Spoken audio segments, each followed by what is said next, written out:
ਬਿਸਮਿਲ੍ਲਾਹਿਰਰਹਿਮਾਨਿਰਰਹੀਮ ਤੇ अस्सलाम वालेकुम। 23 ਅਪ੍ਰੈਲ ਪਾਕਿਸਤਾਨ ਦੇ ਵਿੱਚ ਜੁਮੇਰਾਤ ਦੀ ਸਵੇਰ ਤੇ ਅੱਜ ਦੇ ਪੰਜਾਬੀ ਵੀਲੌਗ 'ਚ ਚੜ੍ਹਦੇ ਤੇ ਲਹਿੰਦੇ ਪੰਜਾਬ ਦੇ ਸੱਜਣਾ ਤੇ ਮਿੱਤਰਾਂ, ਭੈਣਾਂ ਤੇ ਭਰਾਵਾਂ, ਮਾਵਾਂ ਤੇ ਬਜ਼ੁਰਗਾਂ ਨੂੰ ਜੀ ਆਇਆਂ ਨੂੰ। ਸਭ ਤੋਂ ਪਹਿਲੇ ਆਸਿਮ ਮੁਨੀਰਜ਼ ਡਿਫੈਕਟੋ ਫਾਰਮ 47 ਮਿਲਟਰੀ ਰਾਜ ਡੇ 145। ਹੁਣ ਚੱਲਨੇ ਅੱਜ ਦੀਆਂ ਗੂੜੀਆਂ ਨਿੱਘੀਆਂ ਤੇ ਸੰਘਣੀਆਂ ਖਬਰਾਂ ਵਾਲੇ ਪਾਸੇ। ਸਭ ਤੋਂ ਪਹਿਲੀ ਖਬਰ ਤੁਹਾਡੇ ਸਾਹਮਣੇ, ਇਹ ਤਾਂ ਤੁਹਾਨੂੰ ਪਤਾ ਹੀ ਹੈ ਕਿ ਬਾਜੀ ਨੇ 1300 ਕਰੋੜ ਰੁਪਈਏ ਦਾ ਜਹਾਜ਼ ਲਿਆ ਸੀ। ਉਹ ਤਾਂ ਕੋਈ ਪੁਰਾਣੀ ਗੱਲ ਹੋ ਗਈ ਹੁਣ, ਬੜੀ ਕੀਮਤ ਚੰਦ ਮਹੀਨੇ ਪਹਿਲੇ। ਇਸੇ ਤਰ੍ਹਾਂ ਇਹ ਵੀ ਤੁਹਾਨੂੰ ਹੁਣ ਪਤਾ ਹੈ ਕਿ ਕੈਨੇਡਾ ਦਾ ਜਿਹੜਾ ਇੱਕ ਵੱਡਾ ਸੂਬਾ ਹੈ, ਜਿਹਦਾ ਤਕਰੀਬਨ ਬਜਟ ਸਾਲਾਨਾ ਜਿਹੜਾ ਹੈ ਉਹ 200, ਜੀ ਹਾਂ ਤੁਸੀਂ ਗੌਰ ਨਾਲ ਸੁਣਨਾ, 245 ਅਰਬ ਡਾਲਰ ਉਹਨਾਂ ਦਾ ਸਾਲਾਨਾ ਬਜਟ ਹੈ। ਪੰਜਾਬ ਦਾ ਗਾਲਿਬਨ, ਅਗਰ ਮੈਂ ਗਲਤ ਨਹੀਂ, ਤੇ ਚੰਦ ਅਰਬ ਡਾਲਰ ਹੈ। ਤੇ ਜਿਹੜਾ 245 ਅਰਬ ਡਾਲਰ ਵਾਲਾ ਸੂਬਾ ਹੈ, ਉਹ ਉਹਨਾਂ ਦੇ ਉੱਥੋਂ ਦੇ, ਉਹਨਾਂ ਨੂੰ ਤੁਸੀਂ ਚੀਫ ਮਿਨਿਸਟਰ ਹੀ ਸਮਝੋ ਇੱਕ ਕਿਸਮ ਦੇ, ਉਹਨਾਂ ਨੇ ਇੱਕ ਜਹਾਜ਼ ਖਰੀਦ ਲਿਆ, ਬਾਜੀ ਮਰੀਮ ਵਰਗਾ ਬਿਲਕੁਲ। ਆਵਾਮ ਚੜ੍ਹ ਗਈ ਮਗਰ, ਆਵਾਮ ਨੇ ਰੌਲਾ ਪਾਇਆ ਤੇ ਉਹਨਾਂ ਨੇ ਹੱਥ ਜੋੜ ਕੇ ਆਵਾਮ ਨੂੰ ਇਹ ਕਿਹਾ ਕਿ ਮੈਂ ਇਹ ਜਹਾਜ਼ ਵੇਚ ਰਿਹਾ। ਸਾਫੀ ਨੇ ਉਹਨਾਂ ਨੂੰ ਪੁੱਛਿਆ ਵੀ ਤੁਹਾਨੂੰ ਲੋੜ ਨਹੀਂ ਇਹਦੀ? ਉਹਨਾਂ ਕਿਹਾ ਲੋੜ ਤੇ ਮੈਨੂੰ ਹੈ। ਅੱਛਾ, ਇੱਥੇ ਹੁਣ ਤੁਸੀਂ ਜ਼ਿਹਨ 'ਚ ਰੱਖਣਾ ਕਿ ਕੈਨੇਡਾ ਜਿਹੜਾ ਹੈ ਨਾ, ਉਹ ਪਾਕਿਸਤਾਨ ਤਰ੍ਹਾਂ ਨਹੀਂ ਹੈ। ਅਮਰੀਕਾ ਔਰ ਸਾਡੇ ਜਿਹੜੇ ਪਿੰਡਾਂ 'ਚ ਰਹਿਣ ਵਾਲੇ ਦੋਸਤ ਨੇ, ਮੈਂ ਉਹਨਾਂ ਨੂੰ ਇਹ ਦੱਸਦੇ ਹਾਂ ਕਿ ਇੱਥੋਂ ਤੁਸੀਂ ਜਹਾਜ਼ 'ਤੇ ਬਹਿੰਦੇ ਹੋ ਤੇ 1.5-2 ਘੰਟੇ 'ਚ ਤੁਸੀਂ ਇਸਲਾਮਾਬਾਦ ਤੋਂ ਕਰਾਚੀ ਪਹੁੰਚ ਜਾਂਦੇ ਹੋ। ਮੇਰੀ ਤੁਸੀਂ ਗੱਲ ਸਮਝ ਰਹੇ ਹੋ ਵੀ ਇਸਲਾਮਾਬਾਦ ਤੋਂ ਕਰਾਚੀ 1.5-2 ਘੰਟੇ 'ਚ ਜਹਾਜ਼ 'ਤੇ ਬੰਦਾ ਪਹੁੰਚ ਜਾਂਦਾ ਹੈ। ਅਤੇ ਕੋਈ 2.5-3 ਘੰਟੇ 'ਚ ਬੰਦਾ ਦੁਬਈ ਪਹੁੰਚ ਜਾਂਦਾ ਹੈ। ਮੇਰੇ ਖਿਆਲ ਸ਼ਾਇਦ ਇਸ ਤੋਂ ਵੀ ਘੱਟ ਹੀ ਲੱਗਦੇ ਨੇ ਇਸਲਾਮਾਬਾਦ ਤੋਂ। ਅਤੇ ਕੋਈ 4 ਘੰਟੇ ਦੇ ਵਿੱਚ, ਮੇਰੇ ਖਿਆਲ 4.5 ਘੰਟੇ 'ਚ ਬੰਦਾ ਜਿਹੜਾ ਉਹ ਸਾਊਦੀ ਅਰਬ ਪਹੁੰਚ ਜਾਂਦਾ ਹੈ। ਕੋਈ 6-7 ਘੰਟੇ ਦੇ ਵਿੱਚ ਬੰਦਾ ਉੱਥੇ ਵਲਾਇਤ, ਤੇ ਮੇਰਾ ਮਤਲਬ ਹੈ ਕਿ ਪੈਰਿਸ ਪਹੁੰਚ ਜਾਂਦਾ ਹੈ। ਅਮਰੀਕਾ ਦੇ ਅੰਦਰ ਵੈਸੇ ਤਾਂ ਹਵਾਈ ਵਗੈਰਾ ਤਾਂ ਬਹੁਤ ਦੂਰ ਨੇ ਨਾ, ਅਲਾਸਕਾ ਵੀ ਥੋੜ੍ਹਾ ਜਿਹਾ ਹੋਰ ਦੂਰ ਹੈ, ਲੇਕਿਨ ਜਿਹੜਾ ਅਮਰੀਕਾ ਦਾ ਲਾਗੇ ਵਾਲਾ ਹੀ ਕੰਮ ਹੈ ਨਾ ਸਾਰਾ, ਮਤਲਬ ਕੈਲੀਫੋਰਨੀਆ ਅਤੇ ਇਸ ਪਾਸੇ ਨਿਊਯਾਰਕ, ਇਹਨਾਂ ਦੇ ਦਰਮਿਆਨ 'ਚ ਵੀ 5 ਤੋਂ 6 ਘੰਟੇ ਲਗਾਤਾਰ ਜਹਾਜ਼ ਉੱਡਦਾ ਰਹੇ ਤੇ ਫਿਰ ਪਹੁੰਚਦਾ ਹੈ। ਲਗਾਤਾਰ ਫਲਾਈਟ ਬਗੈਰ ਰੁਕੇ ਉੱਡਦੀ ਰਹੇ ਤੇ 5 ਤੋਂ 6 ਘੰਟੇ ਲੱਗਦੇ ਨੇ। ਏਡਾ ਵੱਡਾ ਮੁਲਕ ਹੈ। ਤੇ ਇਹ ਹੁਣ ਤੁਹਾਨੂੰ ਸਮਝ ਆ ਗਈ ਹੋਏਗੀ ਕਿ ਉਹਨਾਂ ਨੂੰ ਵਾਕਈ ਜਹਾਜ਼ ਚਾਹੀਦੇ ਨੇ। ਉਹ ਬਹੁਤ ਵੱਡਾ ਮੁਲਕ ਹੈ। ਮਤਲਬ ਅਗਰ ਤੁਸੀਂ ਗੱਡੀ 'ਤੇ ਇੱਕ ਪਾਸਿਓਂ ਦੂਸਰੇ ਪਾਸੇ ਜਾਣਾ ਹੈ ਤਾਂ ਤੁਹਾਨੂੰ ਹਫ਼ਤਾ ਲੱਗ ਜਾਣਾ ਜਾਂਦਿਆਂ, ਪਹੁੰਚਦਿਆਂ ਹੀ ਉੱਥੇ। ਮਤਲਬ ਅਗਰ ਤੁਸੀਂ ਕਰਾਚੀ ਜਾਂਦੇ ਹੋ ਨਾ, ਤਾਂ ਤੁਸੀਂ ਡੇਢ ਦਿਨ ਦੇ ਵਿੱਚ ਪਹੁੰਚ ਜਾਂਦੇ ਹੋ ਇਸਲਾਮਾਬਾਦ ਤੋਂ। ਅਮਰੀਕਾ ਦੇ ਵਿੱਚ ਇਹੋ ਜਿਹਾ ਕੋਈ ਚਾਂਸ ਨਹੀਂ, ਕਿਉਂਕਿ ਸਫ਼ਰ ਹੀ ਇੰਨਾ, ਮੈਂ ਤੁਹਾਨੂੰ ਦੱਸਿਆ ਹੈ ਵੀ ਕਰਾਚੀ ਲਾਹੌਰ ਦੀ ਜਿਹੜੀ ਫਲਾਈਟ ਹੈ ਉਹ 1.5 ਘੰਟੇ ਦੀ ਫਲਾਈਟ ਹੈ ਟੋਟਲ। ਆਪਣਾ ਕਰਾਚੀ ਲਾਹੌਰ ਦੀ ਅਤੇ ਲਾਹੌਰ ਇਸਲਾਮਾਬਾਦ ਦੀ, ਆਪਣਾ ਇਸਲਾਮਾਬਾਦ ਦੀ ਔਰ ਕਰਾਚੀ ਦੀ ਜਿਹੜੀ ਹੋਏਗੀ ਉਹ 1.25 ਦੀ ਹੋਏਗੀ। ਅਤੇ ਉੱਥੇ 6-6 ਘੰਟੇ ਲਗਾਤਾਰ ਦੀ ਫਲਾਈਟ ਹੈ ਅਮਰੀਕਾ ਦੇ ਵਿੱਚ। ਅਤੇ ਉਹਨਾਂ ਨੂੰ ਮਤਲਬ ਇਹ ਜਹਾਜ਼ ਚਾਹੀਦਾ ਸੀ। ਉਸ ਦੇ ਬਾਵਜੂਦ ਉਹਨਾਂ ਨੇ ਕਿਹਾ ਵੀ ਕਿਉਂਕਿ ਮੇਰੀ ਆਵਾਮ ਖੁਸ਼ ਨਹੀਂ ਹੈ, ਰਾਜ਼ੀ ਨਹੀਂ, ਅਤੇ ਮੈਂ ਇਹਨੂੰ ਵੇਚ ਰਿਹਾ। ਉਹਨਾਂ ਵੇਚਣ ਦਾ ਐਲਾਨ ਕਰ ਦਿੱਤਾ। ਹੁਣ ਜ਼ਰਾ ਅੱਗੇ ਖਬਰ ਲੈ ਲਓ, ਇੱਧਰ ਪੰਜਾਬ ਦੇ ਵਿੱਚ ਕੀ ਹੋਇਆ। ਮਾਈਨੋਰਿਟੀਜ਼, ਅਕਲੀਅਤੀ ਬਰਾਦਰੀ, ਜਿਹੜੇ ਪਹਿਲਾਂ ਹੀ ਪਿੱਛੇ ਹੁੰਦੇ ਨੇ, ਜਿਨ੍ਹਾਂ ਨੂੰ ਪਹਿਲਾਂ ਹੀ ਅਸੀਂ ਗੋਡਾ ਫੇਰਿਆ। ਮੈਂ ਤੁਹਾਨੂੰ ਬਾਰ-ਬਾਰ ਦੱਸਣਾ ਵੀ ਪਾਕਿਸਤਾਨ ਇੱਕ ਅਕਲੀਅਤ ਵਾਸਤੇ ਬਣਿਆ ਸੀ। ਤੁਹਾਨੂੰ ਗੱਲ ਬੜੀ ਬੁਰੀ ਲੱਗਦੀ, ਪਰ ਗੱਲ ਇਹੀ ਸੱਚੀ ਹੈ। ਜਿੱਥੇ ਸਾਡਾ ਆਪਣਾ ਖੌਫਨਾਕ ਤੇ ਬਦਸੂਰਤ ਚਿਹਰਾ ਸਾਨੂੰ ਨਜ਼ਰ ਆਉਂਦਾ ਨਾ, ਉਹ ਗੱਲਾਂ ਸਾਨੂੰ ਪਸੰਦ ਨਹੀਂ। ਪਾਕਿਸਤਾਨ ਕਿਉਂ ਬਣਾਇਆ ਸੀ? ਪਾਕਿਸਤਾਨ ਇਸ ਲਈ ਬਣਾਇਆ ਸੀ ਕਿ ਜਦੋਂ ਬ੍ਰਿਟਿਸ਼ ਰਾਜ ਉੱਥੋਂ ਮੁੱਕੇਗਾ, ਉਸ ਵੇਲੇ ਦੇ ਲਾਰਜਰ ਇੰਡੀਆ ਨੂੰ, ਜਿਹਦੇ ਵਿੱਚ ਬੰਗਲਾਦੇਸ਼ ਵੀ ਸੀ, ਪਾਕਿਸਤਾਨ ਵੀ ਸੀ, ਅੱਜ ਦਾ ਇੰਡੀਆ ਵੀ ਸੀ, ਉਹ ਉਹਨਾਂ ਨੂੰ ਆਜ਼ਾਦੀ ਲੱਭੇਗੀ। ਅਤੇ ਉਸ ਤੋਂ ਬਾਅਦ ਉੱਥੇ ਹਿੰਦੂ ਮੈਜੋਰਿਟੀ 'ਚ ਆ ਜਾਣਗੇ ਅਤੇ ਮੁਸਲਮਾਨ ਮਾਈਨੋਰਿਟੀ 'ਚ ਆ ਜਾਣਗੇ। ਅਤੇ ਫਿਰ ਪਾਕਿਸਤਾਨ ਕਿਹਦੇ ਲਈ ਬਣਿਆ ਸੀ? ਅਕਲੀਅਤ ਵਾਸਤੇ, ਮਾਈਨੋਰਿਟੀ ਵਾਸਤੇ, ਉਹਨਾਂ ਦੇ ਹਕੂਕ ਦੇ ਤਹਫ਼ੁਜ਼ ਵਾਸਤੇ। ਇੰਝ ਹੀ ਹੈ, ਪਾਕਿਸਤਾਨ ਬਣ ਗਿਆ। ਜਿਸ ਵੇਲੇ ਪਾਕਿਸਤਾਨ ਬਣ ਗਿਆ ਅਤੇ ਉਹ ਜ਼ਾਹਿਰ ਹੈ ਜਿਹੜੀ ਉੱਧਰ ਮਾਈਨੋਰਿਟੀ ਸੀ, ਪਾਕਿਸਤਾਨ 'ਚੋਂ ਮੈਜੋਰਿਟੀ ਹੋ ਗਈ, ਕਿਉਂਕਿ ਇੱਥੇ ਤਾਂ ਅਸੀਂ ਮੈਜੋਰਿਟੀ 'ਚ ਹੋ ਗਏ ਨਾ, ਪਾਕਿਸਤਾਨ ਆਪਣੇ ਲਈ ਬਣਾ ਲਿਆ ਅਤੇ ਅਸੀਂ ਅਕਲੀਅਤ ਤੋਂ ਅਕਸਰੀਅਤ ਬਣ ਗਏ। ਜਿਸ ਵੇਲੇ ਅਸੀਂ ਅਕਲੀਅਤ ਤੋਂ ਅਕਸਰੀਅਤ ਬਣ ਗਏ, ਅਤੇ ਜਿਹੜੇ ਇੱਥੇ ਵਿਚਾਰੀ ਅਕਲੀਅਤ ਸਾਡੇ ਕਾਬੂ ਆਈ, ਉਹਨੂੰ ਜਿਹੜਾ ਅਸੀਂ ਗੋਡਾ ਫੇਰਿਆ। ਉਹਨਾਂ ਦੇ ਕੱਪ ਅਲੱਗਾ, ਉਹਨਾਂ ਦੇ ਗਲਾਸ ਅਲੱਗਾ, ਉਹਨਾਂ ਦੇ ਭਾਂਡੇ ਅਲੱਗਾ, ਉਹਨਾਂ ਨੂੰ ਪਲੀਤ ਵੀ ਸਮਝਦੇ ਨੇ। ਮੈਂ ਤਾਂ ਨਹੀਂ ਸਮਝਦਾ, ਲੇਕਿਨ ਮੈਂ ਜੋ ਕੁਝ ਲੋਕਾਂ ਨੂੰ ਹੁੰਦਿਆਂ ਵੇਖਿਆ, ਮੈਂ ਤਾਂ ਉਹਨਾਂ ਨੂੰ ਆਪਣੇ ਵਰਗਾ, ਬਲਕਿ ਆਪਣੇ ਤੋਂ ਬਿਹਤਰ ਇਨਸਾਨ ਸਮਝਣਾ।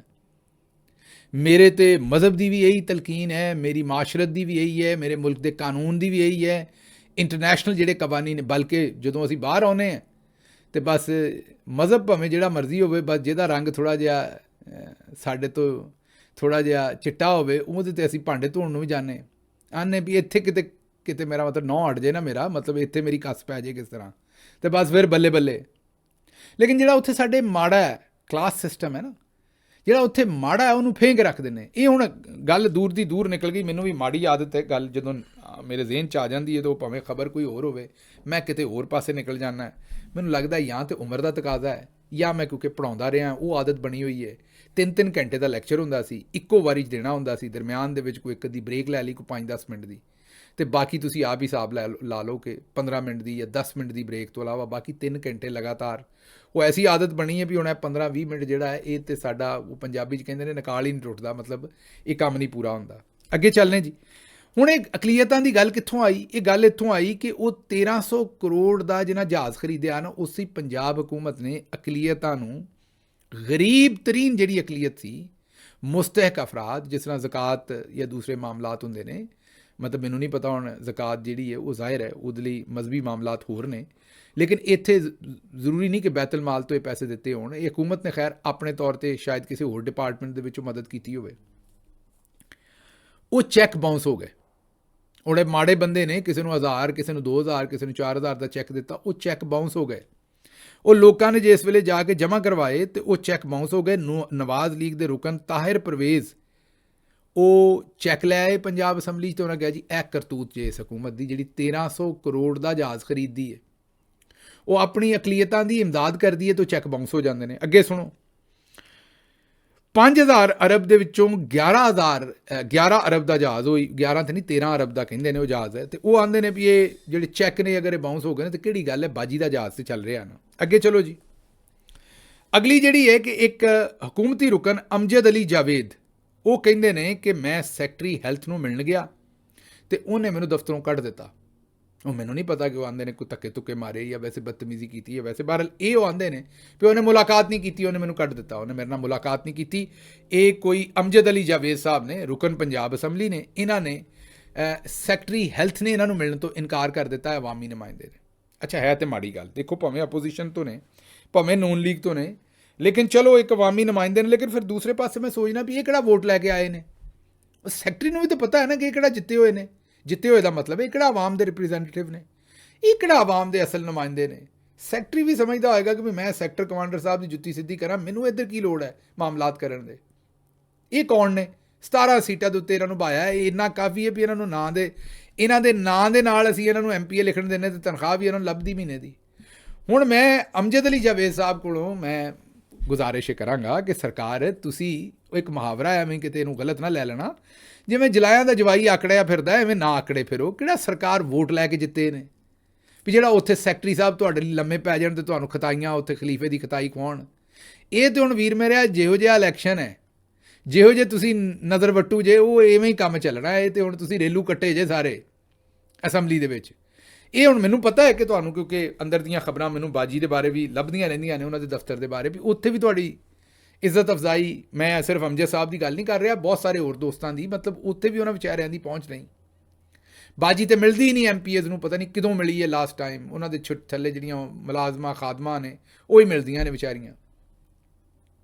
ਜਦੋਂ ਮੈਂ ਕਹਿੰਦਾ ਕਈਆਂ ਨੂੰ ਗੁੱਸਾ ਆਉਂਦਾ ਇਹਨਾਂ ਨੂੰ ਵਿਚਾਰੀਆਂ, ਕਹਿੰਦਾ ਇਹ ਮੁਹਾਵਰੇ ਹੁੰਦੇ ਨੇ, ਐਕਸਪ੍ਰੈਸ਼ਨ ਹੁੰਦਾ, ਇਹਦੇ ਵਿੱਚ ਕੋਈ ਜ਼ਰੂਰੀ ਗੱਲ ਨਹੀਂ ਹੁੰਦੀ। ਅੱਛਾ ਜੀ, ਇਹ ਹੁਣ ਅਮਜਦ ਸਾਹਿਬ ਨੂੰ ਮੇਰੀ ਰਿਕੁਐਸਟ ਇਹ ਵੀ ਐਡਾ ਸੀਰੀਅਸ ਨਾ ਲਿਆ ਕਰੋ ਇਹਨਾਂ ਗੱਲਾਂ ਨੂੰ। ਅੱਗੇ ਤੁਰਦੇ ਜੀ। ਵਜ਼ੀਰ ਆਲਾ ਮੁਹੰਮਦ ਸ਼ਹਿਬਾਜ਼ ਸ਼ਰੀਫ, ਮੁਹੰਮਦ ਨਵਾਜ਼ ਸ਼ਰੀਫ, ਵਜ਼ੀਰ ਖਾਰਜਾ ਇਸਾਕ ਡਾਰ ਅਤੇ ਫੀਲਡ ਮਾਸਟਰ ਮੁਨੀਰ। ਇਹ ਮਾਸਟਰ ਮੁਨੀਰ ਕਿਹੜਾ ਹੈ ਬਈ? ਫੀਲਡ ਮਾਸਟਰ ਮੁਨੀਰ ਇਹ ਬੀਬੀ ਨੇ ਸਫੀਆ ਆਪਾ ਸਾਹਿਬਾ ਫਾਰਮ 47 ਤੇ ਇਹਨਾਂ ਨੂੰ ਬਣਾ ਕੇ ਦਿੱਤਾ ਹੈ ਜਨਾਬ MPA। ਤਾਲੀਮ ਇਹਨਾਂ ਦੀ ਪੂਰੀ ਹੈ ਅਤੇ ਇਹਨਾਂ ਨੇ ਫੀਲਡ ਮਾਰਸ਼ਲ ਨੂੰ ਫੀਲਡ ਮਾਸਟਰ ਕਹਿ ਦਿੱਤਾ। ਵੈਸੇ ਹੈ ਤੇ ਉਹ ਰਿੰਗ ਮਾਸਟਰ ਹੀ ਨੇ ਇਸ ਵੇਲੇ। ਉਹ ਸਰਕਸ 'ਚ ਨਹੀਂ ਇੱਕ ਰਿੰਗ ਮਾਸਟਰ ਜਿਹੜਾ ਜਿਹਦੇ ਕੋਲ ਡੰਡਾ ਹੁੰਦਾ, ਉਹਦੇ ਕੋਲੋਂ ਫਿਰ ਸ਼ੇਰ ਹਾਥੀ ਸਾਰੇ ਡਰਦੇ ਨੇ, ਉਹੀ ਗੱਲ ਬਣੀ ਹੈ। ਇਹ ਜ਼ਰਾ ਪਹਿਲਾਂ ਸੁਣ ਲਓ ਵੀ ਆਪਾ ਸਫੀਆ ਕਹਿੰਦੀ ਕੀ ਹੈ, ਫਿਰ ਉਸ ਤੋਂ ਬਾਅਦ ਅਗਲੀ ਗੱਲ ਕਹਿੰਦੇ ਹੈ ਆਪਾ ਸਫੀਆ ਕਹਿਣ ਕੀ ਡਏ ਨੇ। ਇਹ ਜ਼ਰਾ ਪਹਿਲਾਂ ਸੁਣ ਲਓ। अल्लाह मोहम्मद शहबाज शरीफ, मोहम्मद नवाज शरीफ, वजीर खारजा इसाक डार, फील्ड मास्टर मुनीर। सफिया आपा आप फिर ऊपर से बैठ पड़ रही हैं, तो ये तो उसकी तो कानूनी कब पहले सब लोगों ने सुन लिया जी। उन्हें आख्या फील्ड मास्टर, सारे हसन डे ने आपा सफिया ते भी। अच्छा, आपा सफिया दे कोल एक होर भी रिकॉर्ड है। आपा सफिया दे डेरे ते पिया छापा, ਔਰ ਇਹ ਮੁਸਲਿਮ ਲੀਗ ਨੂਨ ਦੀ ਜ਼ਿਲ੍ਹੀ ਸਦਰ ਵੀ ਨੇ ਆਪਾ ਜੀ, ਸਫੀਆ ਸਈਦ ਸਾਹਿਬਾ, ਇਹ ਜੋ ਰਿਪੋਰਟ ਕਰ ਰਿਹਾ ਮੀਡੀਆ ਐਕਸਪ੍ਰੈਸ ਦੀ ਖਬਰ ਹੈ। 60,000 ਦੇ ਇਹ ਨਾਂ ਦਹਿੰਦਾ ਸਨ, ਮੀਟਰ ਇਹਨਾਂ ਦਾ ਕਟਿਆ ਸੀ ਵਾਪਡਾ ਨੇ, ਔਰ ਇਹਨਾਂ ਕੁੰਡਾ ਲਾ ਕੇ ਤੇ ਆਪਣੀ ਜਿਹੜੀ ਬਿਜਲੀ ਸਿੱਧੀ ਕੀਤੀ ਸੀ, ਉਹ ਚੋਰੀ ਦੀ ਬਿਜਲੀ।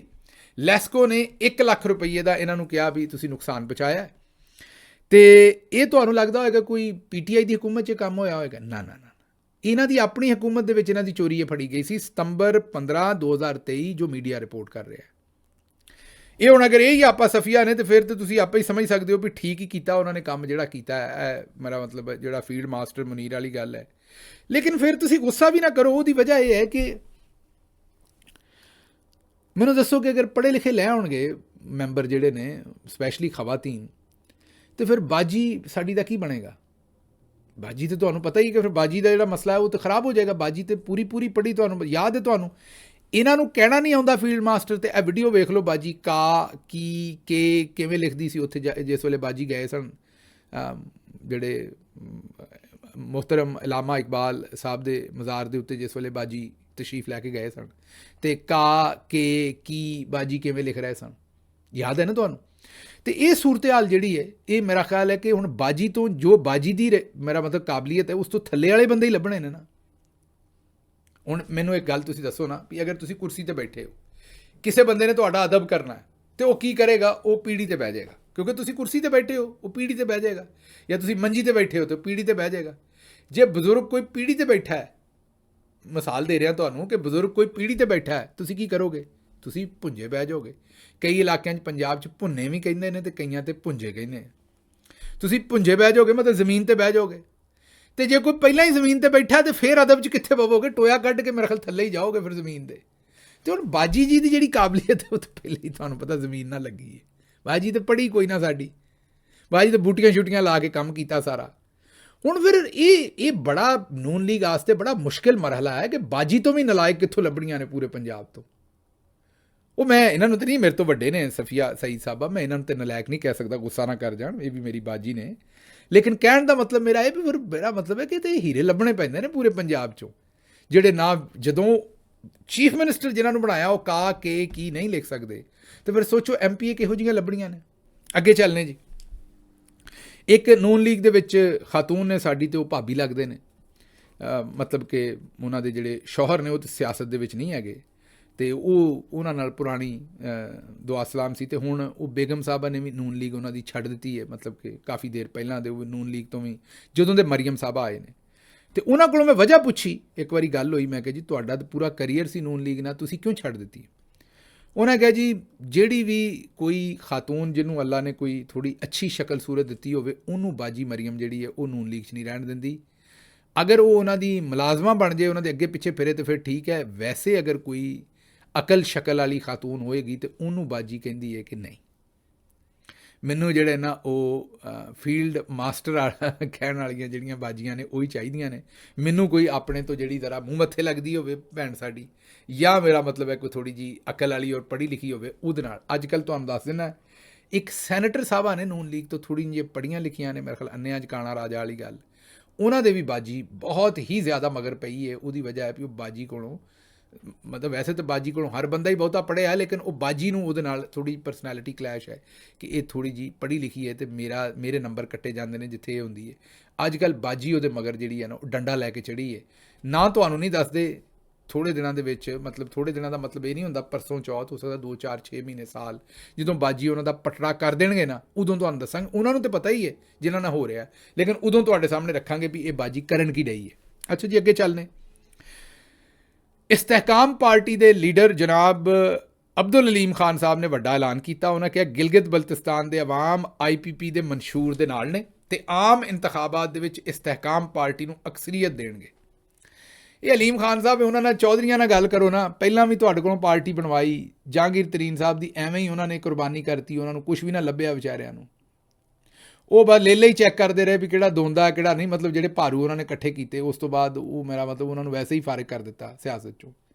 ਹੁਣ ਤੁਸੀਂ ਵੀ ਆਪਣਾ ਸਭ ਕੁਝ ਫੂਕ ਕੇ ਇੱਥੇ ਆਏ ਹੋ, ਆ ਕੇ ਬੈਠੇ ਹੋ, ਉਹਨਾਂ ਨਾਲ ਇੱਕ ਵਾਰੀ ਸਿੱਧੀ ਗੱਲ ਕਰੋ ਜਰਨੈਲਾਂ ਨਾਲ ਕਿ ਯਾਰ ਜਾਂ ਤਾਂ ਸਾਨੂੰ ਐਵੇਂ ਉਂਗਲ 'ਤੇ ਨਾ ਲਾਓ। ਮੇਰਾ ਮਤਲਬ ਹੈ ਕਿ ਜੇ ਇਲੈਕਸ਼ਨ ਸਾਨੂੰ ਜਿਤਾਉਣਾ ਹੈ ਤਾਂ ਸਾਨੂੰ ਲੜਨ ਦਿਓ, ਵਰਨਾ ਸਾਨੂੰ ਕਿਉਂ ਖੁਆਰ ਕਰਦੇ ਹੋ? ਜੇ ਫਿਰ ਉੱਥੇ ਨੂਨ ਨੂੰ ਹੀ ਸੀਟਾਂ ਦੇਣੀਆਂ ਤੇ ਤੁਹਾਨੂੰ ਵਿੱਚ ਤੁਹਾਡੇ ਕੋਲੋਂ ਕਿਉਂ ਧਮਾਲ ਪਵਾ ਰਹੇ ਨੇ? ਇਹ ਮੇਰੀ ਸਮਝ ਤੋਂ ਬਾਹਰ ਹੈ। ਬਾਹਰ ਇਲੈਕਸ਼ਨ ਹੁੰਦੇ, ਦੇਖਦੇ ਵੀ ਕੀ ਕਰਦੇ ਨੇ ਇਸ ਵੇਲੇ। ਇਸਤਹਿਕਾਮ ਪਾਰਟੀ ਨੂੰ ਕੋਈ ਇਸਤਹਿਕਾਮ ਬਖਸ਼ਦੇ ਨੇ ਜਾਂ ਨਹੀਂ। ਅੱਛਾ ਜੀ, ਅਗਲੀ ਖਬਰ ਜ਼ਰਾ ਸੁਣ ਲਓ। ਪਾਕਿਸਤਾਨ ਦੇ ਵਿੱਚ ਬੱਚਿਆਂ ਦੇ ਵਿੱਚ HIV ਜਿਹੜੀ ਹੈ, ਏਡਜ਼ ਬਹੁਤ ਤੇਜ਼ੀ ਨਾਲ ਫੈਲ ਰਹੀ ਹੈ। ਬਹੁਤ ਹੀ ਤਕਲੀਫ ਦੀ ਖਬਰ ਹੈ। ਕੁੱਲ ਕੇਸਿਸ ਬੱਚਿਆਂ ਦੇ ਵਿੱਚ 2108 ਸਾਹਮਣੇ ਆਏ ਨੇ। ਇਹਨਾਂ ਦੇ ਵਿੱਚ ਮੁੰਡੇ 1274 ਨੇ ਤੇ ਬੱਚੀਆਂ 834 ਨੇ। ਇਹ ਸਾਡੇ ਕੋਲ ਵੈਸੇ ਤੇ ਸੂਬਾ ਵਾਈਜ਼ ਵੀ ਨੰਬਰ ਨੇ, ਲੇਕਿਨ ਉਹ ਲੰਬੀ ਗੱਲ ਕੀ ਕਰੀਏ। ਸਿਰਫ ਤੁਹਾਨੂੰ ਇਹ ਹੀ ਦੱਸ ਸਕਦੇ ਹਾਂ ਕਿ ਇਹਦੇ ਉੱਤੇ ਪੂਰੀ ਕੌਮ ਨੂੰ ਵੀ ਸਾਥ ਦੇਣ ਦੀ ਲੋੜ ਹੈ। ਸਿਰਫ ਹਕੂਮਤ ਦੇ ਉੱਤੇ ਅਸੀਂ ਨਹੀਂ ਕਹਿਣਾ ਇਹਦੀ ਜ਼ਿੰਮੇਵਾਰੀ, ਮਤਲਬ ਇਕੱਲੇ ਹੀ ਹਕੂਮਤ ਨੂੰ ਇਹਦੀ ਜ਼ਿੰਮੇਵਾਰੀ ਦੇ ਕੇ ਤੇ ਅਸੀਂ ਸਾਰੇ ਬਰੀਓ ਜ਼ੁਮਾ ਨਹੀਂ ਹੋ ਸਕਦੇ। ਇਹ ਸਾਡੇ ਸਾਰਿਆਂ ਦੀ ਇਜਤਮਾਹੀ ਜ਼ਿੰਮੇਵਾਰੀ ਹੈ। ਇਹਦੇ 'ਚ ਡਾਕਟਰਸ, ਨਰਸਿਸ, ਪੈਰਾਮੈਡੀਕਲ ਸਟਾਫ, ਅਸੀਂ ਆਪ ਸਾਰੇ। ਮੈਂ ਕੁਝ ਦਿਨਾਂ ਦੇ ਵਿੱਚ ਇੱਕ ਵੀਲੌਗ ਰਿਕਾਰਡ ਕਰਾਵਾਂਗਾ ਜਿਹਦੇ ਵਿੱਚ ਇਹ ਸਾਰੀ ਗੱਲ ਨੂੰ ਜਿਹੜਾ ਉਹ ਡਿਟੇਲ ਨਾਲ ਡਿਸਕਸ ਕਰਾਂਗੇ ਵੀ ਇਹ ਅਸਲ ਕੰਮ ਕਿੱਥੋਂ ਹੁੰਦਾ ਹੈ। ਅਕਸਰ ਲੋਕੀ ਇਹਦਾ ਇੱਕ ਹੀ ਵਜ੍ਹਾ ਸੋਚਦੇ ਨੇ, ਜਿਹੜੇ ਜਿਨਸੀ ਤਲਕਾਤ ਨੇ ਉਹਨਾਂ ਨੂੰ ਹੀ ਸੋਚਦੇ ਨੇ। ਨਹੀਂ, ਸਿਰਫ ਉਹ ਇੱਕ ਵਜ੍ਹਾ ਨਹੀਂ ਹੈ। ਹੁਣ ਬੱਚਿਆਂ ਵਿਚਾਰਿਆਂ ਦੇ ਨਾਲ ਜਿਹੜੀ ਏਡਜ਼ ਹੋ ਰਹੀ ਹੈ, ਉਹਨਾਂ ਨੂੰ ਤਾਂ ਜ਼ਾਹਿਰ ਹੈ ਜਿਹੜੇ ਟੀਕੇ ਲਾਉਂਦੇ, ਜੇ ਉਹ ਸੂਈਆਂ ਲਾਉਂਦੇ, ਜੇ ਦੂਸਰੇ ਮਾਮਲਾਤ, ਉੱਥੋਂ ਉਹਨਾਂ ਨੂੰ ਏਡਜ਼ ਹੋ ਰਹੀ ਹੈ। ਇਹ ਇੱਕ ਐਡਾ ਵੱਡਾ ਜਿੰਨ ਹੈ ਜਿਹੜਾ ਫੈਲਦਾ ਜਾ ਰਿਹਾ ਪਾਕਿਸਤਾਨ 'ਚ। ਇਹਦੇ 'ਤੇ ਸਾਨੂੰ ਸਾਰਿਆਂ ਨੂੰ ਤਵੱਜੋ ਦੇਣੀ ਪੈਣੀ ਹੈ। ਸਾਨੂੰ ਅੱਖਾਂ ਗੇੜ ਕੇ, ਮਤਲਬ ਖੋਲ੍ਹ ਕੇ ਇਹਦਾ ਸਾਹਮਣਾ ਕਰਨਾ ਪੈਣਾ। ਇੱਥੇ ਹਕੂਮਤ ਵੀ ਥੋੜ੍ਹਾ ਜਿਹਾ ਹੋਸ਼ ਦੇ ਨਾਖਣ ਲਵੇ। ਉਹਨਾਂ ਦੇ ਕੋਲੋਂ ਵੀ ਸਾਡੀ ਮਿੰਨਤ ਹੀ ਇਹੀ ਕਹਿ ਸਕਦੇ ਕਿ ਇਸ ਮਾਮਲੇ ਨੂੰ ਸੀਰੀਅਸ ਲੈਣ। ਇਹਦੇ 'ਤੇ ਟਿਕਟੌਕ ਨਾ ਬਣਾਉਣ, ਇਹਦੇ 'ਤੇ ਬਕਵਾਸਬਾਜ਼ੀ ਨਾ ਹੋਵੇ। ਮਾਜ਼ਰਤ ਇਸ ਲਫ਼ਜ਼ 'ਤੇ, ਮੇਰੇ ਕਹਿਣ ਦਾ ਮਤਲਬ ਹੈ ਕਿ ਇਹਦੇ 'ਤੇ ਬਸ ਡਾਇਲੌਗ ਨਾ ਹੋਣ। ਅਤੇ ਸਿਰਫ ਹਕੂਮਤ ਦੇ ਉੱਤੇ, ਜਿਹੜੀ ਵੀ ਹਕੂਮਤ ਹੋਵੇ, ਭਾਵੇਂ ਇਸ ਵੇਲੇ ਫਾਰਮ 47 ਦੀ ਝੂਠੀ ਹੈ, ਲੇਕਿਨ ਕੱਲੀ ਹਕੂਮਤ 'ਤੇ ਕੰਮ ਨਹੀਂ ਛੱਡਿਆ ਜਾ ਸਕਦਾ। ਇਹਦੇ 'ਚ ਸਾਨੂੰ ਸਾਰਿਆਂ ਨੂੰ ਵੀ ਆਪਣਾ ਕੰਟਰੀਬਿਊਸ਼ਨ ਕਰਨਾ ਪੈਣਾ। ਮਸਲਨ ਜਿਸ ਤਰ੍ਹਾਂ ਇੱਥੋਂ ਬਹਿ ਕੇ ਮੈਨੂੰ ਅਵੇਅਰਨੈਸ ਤੁਹਾਨੂੰ ਦੇਣੀ ਪੈਣੀ, ਤੁਸੀਂ ਜਿੱਥੇ ਜਿੱਥੇ ਜੇ ਤੁਹਾਨੂੰ ਵੀ ਆਪਣਾ ਰੋਲ ਅਦਾ ਕਰਨਾ ਪੈਣਾ ਤਾਂ ਕਿ ਅਸੀਂ ਆਪਣੀਆਂ ਅਗਲੀਆਂ ਨਸਲਾਂ ਨੂੰ ਬਚਾ ਸਕੀਏ। ਇਹ ਆਊਟਬ੍ਰੇਕ ਨਾ ਕਿਤੇ ਹੋ ਜਾਏ ਤੇ ਕਿਤੇ ਅਸੀਂ ਵੱਡੀ, ਪਹਿਲੇ ਵੀ ਵੱਡੀ ਮੁਸੀਬਤ ਹੀ ਹੈ ਜਿਹੜੀ ਤੁਹਾਨੂੰ ਦੱਸ ਰਿਹਾ, ਲੇਕਿਨ ਇਸ ਤੋਂ ਵੀ ਵੱਡੀ ਮੁਸੀਬਤ ਕਿਤੇ ਨਾ ਪੈ ਜਾਏ। ਇਹ ਕਰਾਚੀ ਦੀ ਖਬਰ ਲੈ ਲਓ। ਇਹ ਨੀਮ ਬਰਹਨਾ ਮੁੰਡਾ ਤੌਲੀਆ ਲਵੇਟੀ ਫਿਰਦਾ ਅਤੇ ਲੱਗ ਇੰਜ ਰਿਹਾ ਕਿ ਨਸ਼ੇ 'ਚ ਧੁੱਤ ਹੈ। ਗੱਡੀ ਚਲਾ ਰਿਹਾ ਤੇ ਕਿਸੇ ਨੂੰ ਟੱਕਰ ਮਾਰ ਦਿੱਤੀ ਹੈ। ਪੁਲਿਸ ਵਾਲਿਆਂ ਨੇ ਗੱਡੀਆਂ ਅੱਗੇ ਪਿੱਛੇ ਲਾ ਲਈਆਂ ਨੇ, ਲੇਕਿਨ ਕਿਸੇ ਤਗੜੇ ਪਿਓ ਦਾ ਪੁੱਤਰ ਸੀ। ਪਿਓ ਵੀ ਕੱਛੇ 'ਚ ਹੀ, ਨਿੱਕਰ 'ਚ ਹੀ, ਕੱਛਾ ਕਹਿੰਦੇ ਅਸੀਂ ਪੰਜਾਬੀ 'ਚ, ਸ਼ਾਰਟਸ ਦੇ ਵਿੱਚ ਹੀ ਪਿਓ ਵੀ ਪਹੁੰਚ ਗਿਆ। ਉਹਨੇ ਪੁੱਤਰ ਨੂੰ ਕੱਢਿਆ, ਪੁਲਿਸ ਵਾਲਿਆਂ ਨੂੰ ਧੱਕੇ ਮਾਰੇ ਤੇ ਪੁੱਤਰ ਨੂੰ ਭਾ ਕੇ ਲੈ ਗਿਆ। ਇਹ ਜ਼ਰਾ ਇੱਕ ਵਾਰੀ ਵੀਡੀਓ ਵੇਖ ਲਓ ਸਾਰੀ, ਅਤੇ ਇਹ ਸੂਰਤ ਹਾਲ ਉੱਥੇ ਬਣੀ ਹੈ ਸਾਰੀ। ਅਤੇ ਅਗਰ ਇਹ ਕਿਸੇ ਮਾੜੇ ਦਾ ਹੁੰਦਾ ਤਾਂ ਇਹਦੇ ਨੇਫੇ 'ਚ ਨਾ ਪਿਸਤੌਲ ਚਲਾ ਦੇਣਾ ਸੀ ਕਿ ਇਹ ਜਨਾਬ ਨਸ਼ਾ ਕਰਕੇ ਤੇ ਬਾਹਰ ਗੱਡੀ ਚਲਾਉਣ ਡਿਆ। ਮੈਂ ਤੁਹਾਨੂੰ ਦੱਸਦਾ ਰਹਿਣਾ ਨਾ ਵੀ ਮਾੜੇ ਦਾ ਗਲਤੀ ਕਰੇਗਾ ਤੇ ਨੇਫੇ 'ਚ ਪਿਸਤੌਲ ਚੱਲੇਗਾ। ਤਗੜਾ ਜਿਹੜਾ ਉਹ ਤੇ ਗਿੱਗੇ ਕਰ ਰਹੇ ਨੇ, ਉਹ ਦੇਖੋ ਕੱਢ ਕੇ ਲੈ ਗਿਆ ਪੁਲਿਸ ਵਾਲਿਆਂ ਨੂੰ ਧੱਕੇ ਮਾਰ ਕੇ, ਕਿਉਂਕਿ ਪਿਓ ਕੋਈ ਤਗੜਾ ਸੀ। ਇੱਥੇ ਜਿਹੜੇ ਤਗੜੇ ਲਈ ਅਸੂਲ ਹੈ, ਕਾਨੂੰਨ ਹੈ, ਉਹ ਹੋਰ ਹੈ, ਅਤੇ ਜਿਹੜਾ ਮਾੜਾ ਹੈ ਉਹਨੂੰ ਤੇ ਲੰਮਿਆਂ ਪਾ ਲੈਂਦੇ ਨੇ ਜਿੱਥੇ ਇਹਨਾਂ ਨੂੰ ਮੌਕਾ ਮਿਲੇ। ਕੱਲ੍ਹ ਪਰਸੋਂ ਤੁਹਾਨੂੰ ਲਾਹੌਰ ਦੀ ਅਸੀਂ ਐਗਜ਼ਾਮਪਲ ਦਿੱਤੀ ਸੀ, ਉੱਥੇ ਕੀ ਕਰ ਰਹੇ ਸਨ। ਥਾਣੇ 'ਚ ਖੜ੍ਹ ਕੇ ਇੱਕ ਬੱਚੇ ਨੂੰ, ਉਹਨੂੰ ਪਾਈਪ ਉਹਦੇ ਪਿੱਛੇ ਬੰਨ੍ਹ ਕੇ ਤੇ ਉਹਨੂੰ ਮਾਰ ਰਹੇ ਸਨ। ਅਤੇ ਬਹਰਹਾਲ ਇਹੀ ਮੈਂ ਕਹਿ ਸਕਦਾ ਕਿ ਇਸ ਮੁਲਕ ਦੇ ਵਿੱਚ ਮਾੜੇ ਦੀ ਇਹਨਾਂ ਜ਼ਿੰਦਗੀ ਕੋਈ ਨਹੀਂ ਛੱਡੀ। ਹੁਣ ਅਗਰ ਇਸ ਬੱਚੇ ਨੂੰ ਅੱਜ, ਚਲੋ ਮੈਂ ਇਹ ਤਾਂ ਨਹੀਂ ਆਂਦਾ ਵੀ ਇਹਨੂੰ ਕੋਈ ਲੰਮੀ ਸਜ਼ਾ ਦਿੰਦੇ, ਲੇਕਿਨ ਇਹਨੂੰ ਕੋਈ ਛੋਟੀ ਮੋਟੀ ਸਜ਼ਾ ਮਿਲਦੀ ਤਾਂ ਹੋ ਸਕਦਾ ਜਿਵੇਂ ਉਹ ਇੱਕ ਜੱਜ ਸਾਹਿਬ ਦੇ ਪੁੱਤਰ ਨੇ ਲੈਂਡ ਕਰੂਜ਼ਰ ਦੇ ਥੱਲੇ 2 ਬੱਚੀਆਂ ਮਿੱਧ ਕੇ ਫੇਂਕ ਕੇ ਮਾਰ ਦਿੱਤੀਆਂ ਸਨ। ਇਹਨੂੰ ਵੀ ਹੁਣ ਅਗਰ ਅੱਜ ਕੁਛ ਨਾ ਆਖਿਆ ਗਿਆ ਤਾਂ ਕੱਲ੍ਹ ਨੂੰ ਇਹ ਹੋਰ ਵੱਡਾ ਜੁਰਮ ਕਰੇਗਾ ਇਸ ਤੋਂ। ਲੇਕਿਨ ਅਗਰ ਅੱਜ ਇਹਨੂੰ ਛੋਟੀ ਮੋਟੀ ਸਜ਼ਾ ਦਿੱਤੀ ਹੁੰਦੀ ਤਾਂ ਕੱਲ੍ਹ ਨੂੰ ਇਹਦੇ ਮਾਂ ਪਿਓ ਆਪੇ ਹੀ ਇਹਨੂੰ ਡੱਕਦੇ। ਲੇਕਿਨ ਇੱਥੇ ਤਗੜੇ ਨੂੰ ਕੋਈ ਹੱਥ ਪਾਉਣ ਵਾਲਾ ਹੈ ਨਹੀਂ। ਮੈਨੂੰ ਇੱਥੋਂ ਦਿਓ ਇਜਾਜ਼ਤ ਤੇ ਰੱਬ ਰੱਖ।